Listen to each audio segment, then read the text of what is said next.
Magandang araw mga kapiston, panibagong video na naman ang aking ginawa. Ngayong araw na to mga kapiston, pag-usapan natin kung naka-encounter ka na ba ng ganitong problema. Lumalangit-ngit kapag iniikot ang manubela ng iyong sasakyan. Ano ang posibleng dahilan? Yan ang topic natin ngayon mga kapiston. Kapag naka-encounter ka ng ganitong problema sa iyong sasakyan, lumalangit-ngit tuwing iniikot ang manubela, ang isa sa mga dahilan niyan mga kapiston ay yung tinatawag na ball joint. Ang trabaho ng ball joint sa ating sasakyan mga kapiston, ito yung nag-guide sa knuckle para umikot ng maayos. Sa madaling salita mga kapiston, kapag inikot mo ang manubela, umiikot din itong ball joint. Kaya kapag sira na ito mga kapiston, iingay sa tuwing iniikot ang manubela. Sa loob nito merong joint na hugis bola.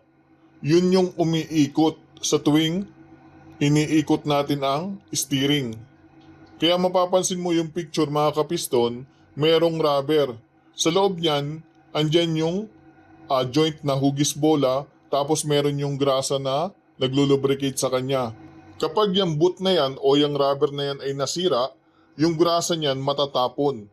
Ngayon, mawawala ng grasa yung loob ng ball joint. Kaya magkakaroon ng langit-ngit sa tuwing iniikot natin ang manubela. Ang ball joint mga kapiston, makikita mo ito sa lower arm. Nakakabit ito sa lower arm. Pero kapag sira na ang ball joint, pwede nating palitan lang yung mismong ball joint. Hindi mo kailangang palitan ng buong lower arm kasi natatanggal itong ball joint na ito sa lower arm. Kaya mga kapiston, kapag naka-encounter ka ng ganitong problema sa iyong sasakyan, lumalangit-ngit sa tuwing iniikot ang manubela, ipa-inspection mo yung ball joint kung okay pa ba, kung sira na yung rubber. Kasi kung sira na yung rubber, naubusan niya ng grasa kaya nagkaroon ng langit-ngit sa tuwing iniikot ang manubela.